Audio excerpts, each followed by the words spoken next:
Bihar board intermediate परीक्षा 2023 के history paper का हमने 25 नंबर तक तो ऑब्जेक्टिव कर लिया था। आज उससे थोड़ा सा आगे देखते हैं। 25वां सवाल था आपका, भारतीय पुरातत्व का पिता किसे कहा जाता है? इसका आंसर था अलेक्जेंडर कनिंघम। चलिए उसके अगला है 26 नंबर, ईस्ट इंडिया कंपनी को बंगाल की दीवानी किसने प्रदान की थी? तो उसका उत्तर हो जाएगा शाह आलम द्वितीय। अगला सवाल है, मज्म उल बहरीन की रचना किसने की थी? तो ये दारा सिकोह ने की थी, दारा सिकोह ने की थी। अगला सवाल है, लिंगायत आंदोलन का प्रादुर्भाव कहाँ हुआ था? तो कर्नाटक में हुआ था। चलिए 29 नंबर सवाल देखते हैं, इब्न बतूता कितने वर्षों तक भारत में रहा? देखिए इसका जवाब अगर आप गूगल पर जाकर सर्च कीजिएगा तो आपको 12 वर्ष मिलेगा, कहीं कहीं 14 वर्ष भी दे देता है। लेकिन मेरे पास एक इतिहास की किताब है, इसमें साफ और स्पष्ट शब्दों में लिखा है, यहाँ पर आप लोग देख सकते हैं कि इब्न बतूता के बारे में है कि 1333 ईस्वी से 1342 के बीच उसने भारत के विभिन्न भागों की यात्रा की। इसका मतलब हुआ कि लगभग 9 वर्ष तक इब्न बतूता भारत में रहा। तो इस बेसिस पर हम बोल सकते हैं कि 9 या उसको 8 भी आप लगा सकते हैं या 10 भी लगा सकते हैं। अब इसमें हम क्या इसका सही उत्तर दे तो हम बोल नहीं सकते हैं, तो मेरे हिसाब से सही उत्तर तो 9 वर्ष होगा। बाकी आप लोग अपना जिस हिसाब से ऑप्शन है उस हिसाब से मार सकते हैं। अगला सवाल है, लॉटरी कमेटी का गठन कब किया गया? तो ये 1817 में किया गया था। अगला सवाल है, धर्म महामात्रों को किसने नियुक्त किया था? तो वो अशोक ने नियुक्त किया था। महाभारत की रचना किस भाषा में हुई? संस्कृत भाषा में।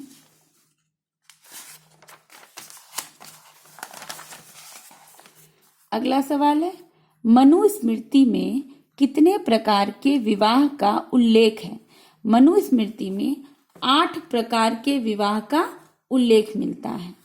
अगला सवाल, महात्मा बुद्ध को ज्ञान की प्राप्ति कहाँ हुई थी? तो महात्मा बुद्ध को ज्ञान की प्राप्ति बोध गया में हुई थी, जो हमारे बिहार में पड़ता है। बुद्ध के बचपन का नाम क्या था? बुद्ध के बचपन का नाम था सिद्धार्थ।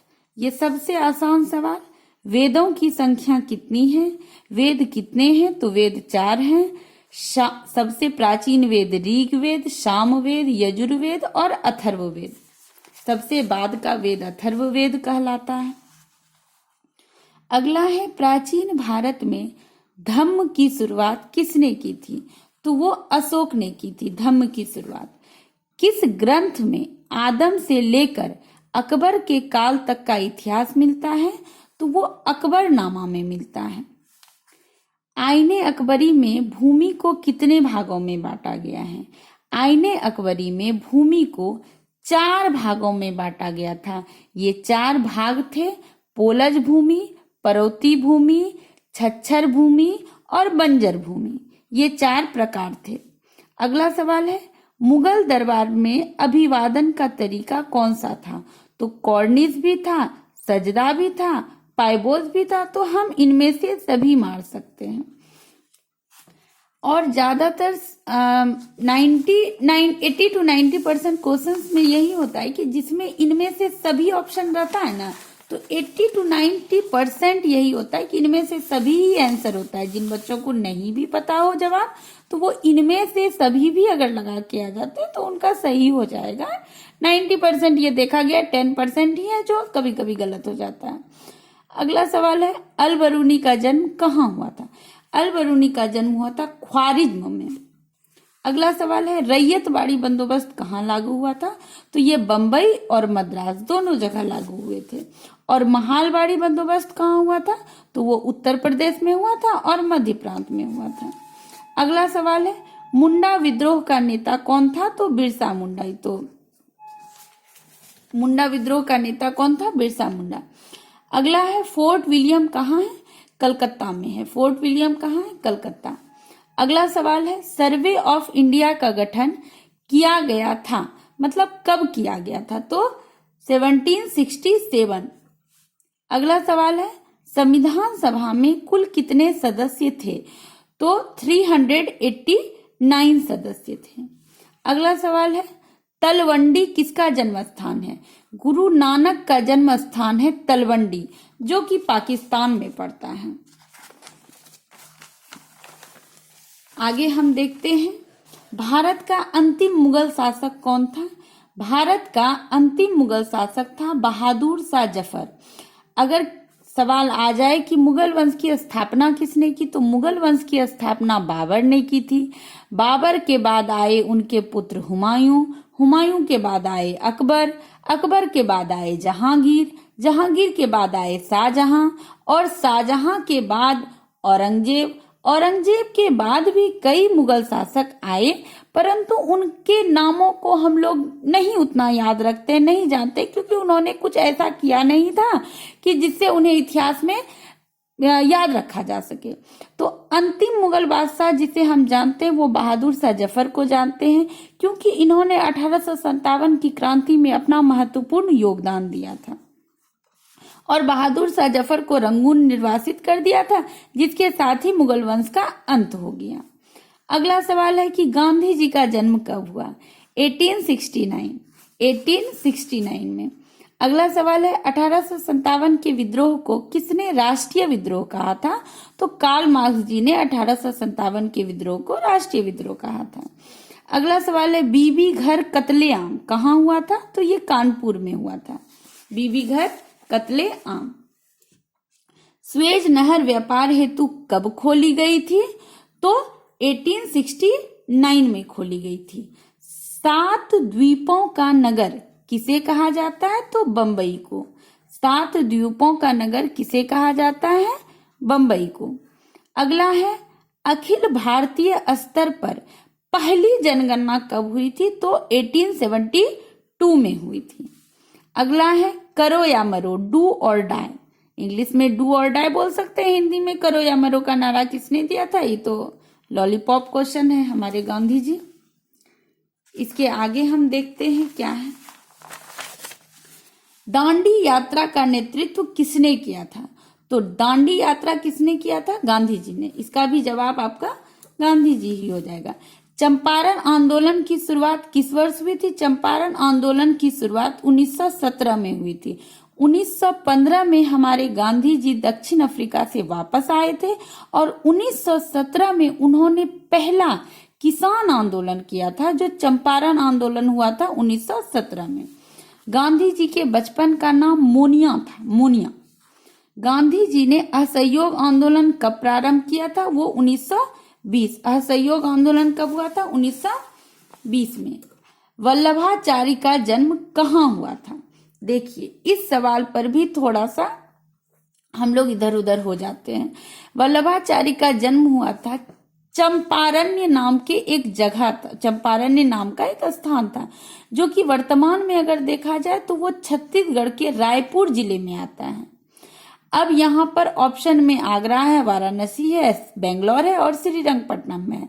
तो इसमें हम बेंगलोर अगर ऑप्शन में डालते हैं तो ये मेरा में भी सही हो सकता है, लेकिन एग्जैक्ट अगर इसका कोई आंसर पूछे तो ये चंपारण्य नामक स्थान है, जो वर्तमान में छत्तीसगढ़ के रायपुर जगह में है। अगला सवाल है निजामुद्दीन औलिया की दरगाह कहाँ है? तो वो दिल्ली में है, अजमेर में नहीं, बल्कि निजामुद्दीन औलिया की दरगाह दिल्ली में है। किताब उर रेहला में किसका यात्रा वृत्तांत मिलता है? यहाँ पर बच्चे बहुत बहुत बहुत ज्यादा कंफ्यूज होते हैं किताब उर रेहला और किताबुल हिंद में। अगर किताबुल हिंद रहता तब अलबरूनी होता है आंसर, यहाँ पर किताब उर रेहला है तो ये इब्न बतूता हो जाएगा।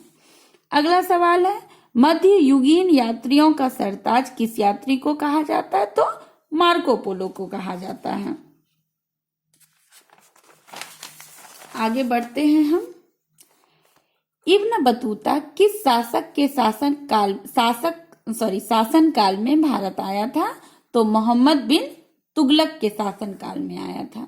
फ्रांसिस बुकानन कौन था?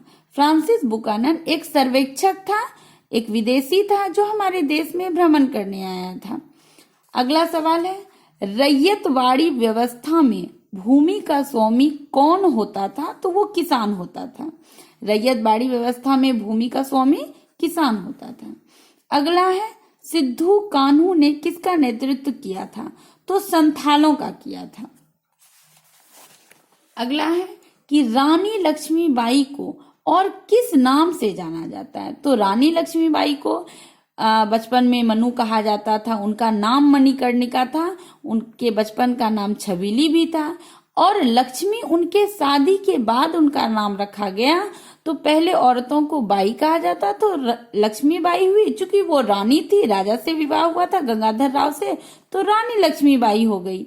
तो इस प्रकार से हम इनमें से सभी लगा देते हैं। फिर हम वही बात कहेंगे कि आपको 80 to 90% इसमें आप बिना सोचे समझे इनमें से सभी आंसर, जो बच्चे नहीं जानते एक्चुअल आंसर, वो अटक्कर पंचे 250 भी मारेंगे कि इनमें से सही मार देते हैं, तो वो उनका सही हो जाएगा। 10% ही ऐसे क्वेश्चन है जिसके ऑप्शन में इनमें से सभी रहता है और वो आंसर सही नहीं होता है, बाकी 90% सही होता है। अगला सवाल है, व्यवगत के सिद्धांत का संबंध किससे है? तो लॉर्ड डलहौजी से है। अगला है, भारत का प्रथम मुगल सम्राट। अभी मैंने चर्चा की थी इस बात की कि मुगल सम्राट का संस्थापक कौन है। तो प्रथम मुगल सम्राट कहिए या मुगल वंश के संस्थापक कहिए, ये थे बाबर। अगला है, अकबर ने निम्नलिखित में से किस पर अधिकार नहीं कर सका? तो अकबर ने मेवाड़ पर अधिकार नहीं कर पाया था। आगे बढ़ते हैं हम। दीन ए इलाही, सबसे पहले तो हम आपको ये बता दें कि दीन ए इलाही एक धर्म है, जिस धर्म को चलाया था अकबर ने। दीन ए इलाही संबंधित है अकबर से, क्योंकि ये एक धर्म है जिसे अकबर ने चलाया था। और इससे एक बहुत रिलेटेड बहुत इंपॉर्टेंट क्वेश्चन आता है कि दीन ए इलाही धर्म को अपनाने वाला प्रथम हिंदू कौन था? तो वो था बीरबल। अगला सवाल है, तुजुक ए बाबरी के लेखक कौन है? तो बाबर। तुजुक ए बाबरी बाबर की आत्मकथा थी। अगला सवाल है, आलमगीर के नाम से कौन सा मुगल बादशाह जाना जाता है? तो वो औरंगजेब। औ से आलमगीर, औ से औरंगजेब, ये तो आराम से याद रह जाएगा। मुगल प्रशासन में जिले को किस नाम से जाना जाता था? तो सूबा कहा जाता था। जिले को सूबा कहा जाता था, जैसे अभी हम लोग जिला बोलते हैं तो वो लोग सूबा बोलते थे। हम्पी को यूनेस्को द्वारा विश्व पुरातत्व स्थल किस वर्ष घोषित किया गया था? तो वो 1986 में घोषित किया गया था। तेनालीराम का संबंध किस साम्राज्य से था? तो वो विजयनगर साम्राज्य से था। हरिहर एवं बुक्का ने विजयनगर साम्राज्य की स्थापना कब की थी? तो 1336 में की थी। हरिहर और बुक्का दोनों भाई थे आपस में। गुरु नानक का जन्म स्थान कहाँ था? अभी तुरंत यही सवाल पलटा करके पूछा गया था कि तलवंडी किसका जन्म स्थान था? तो गुरु नानक का। और गुरु नानक का जन्म स्थान कहाँ है? तलवंडी। देखिए, एक ही सवाल को कैसे पलटा करके बिहार बोर्ड दे दिया है। जिसको जानकारी है वो तो बना ही लेंगे, और जो नहीं पढ़े होंगे उनका तो भगवान जाने। 1942 में कौन सा आंदोलन हुआ था? तो भारत छोड़ो आंदोलन। सुभाष चंद्र बोस भारतीय राष्ट्रीय कांग्रेस के अध्यक्ष कब चुने गए थे? 1938 और 1939, ये दोनों हो जाएगा। अगला है, काला कानून किसे कहा गया? तो काला कानून रॉलेट एक्ट को कहा गया था। 1939 में फॉरवर्ड ब्लॉक की स्थापना किसने की थी? तो सुभाष चंद्र बोस ने की थी। कैबिनेट मिशन किस वर्ष भारत आया था? 1946 में आया था। मुस्लिम लीग द्वारा मुक्ति दिवस कब मनाई गई थी? तो 22 दिसंबर 1939 में मनाई गई थी। भारत का विभाजन ब्रिटिश शासन की किस योजना का परिणाम है? तो माउंटबेटन योजना के तहत ही भारत का विभाजन हुआ था। सीधी कार्रवाई की धमकी किसने दी थी? तो मुस्लिम लीग ने दी थी सीधी कार्रवाई की धमकी।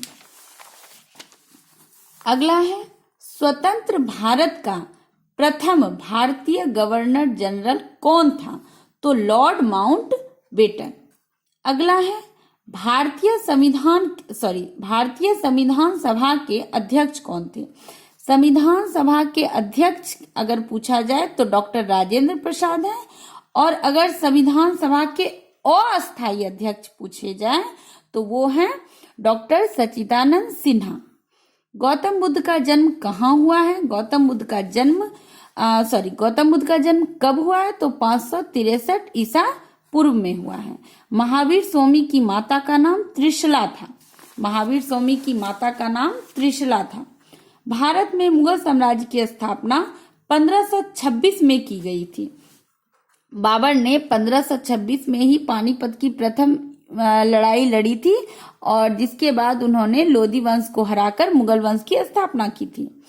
पानीपत का दूसरा युद्ध देखिए, पानीपत का पहला युद्ध 1526 में हुआ था जो बाबर और इब्राहिम लोदी के बीच हुआ, जिसमें इब्राहिम लोदी की हार हुई और भारत में लोधी वंश समाप्त हो गया और मुगल वंश की स्थापना 1526 में हो गई।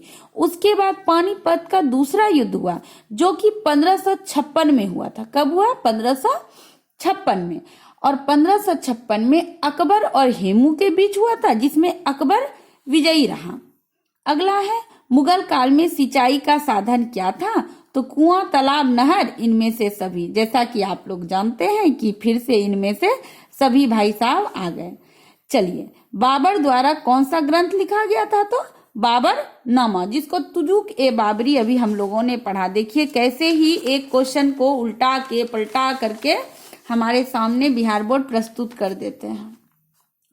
फिर विजयनगर साम्राज्य से संबंधित कौन सा वंश है? तो संगम वंश, सुलूभ वंश, तुलुभ वंश। अब भाई साहब आ गए हमारे इनमें से सभी, तो हम मार देंगे इनमें से सभी। विजयनगर की स्थानीय मातृदेवी कौन थी? तो पंपा देवी। अगला है कृष्णा स्वामी मंदिर का निर्माता कौन था? कृष्णदेव राय। और हमारा सबसे आखिरी और 100वां प्रश्न है, हिंदू परंपरा में मोक्ष प्राप्ति का मार्ग क्या है?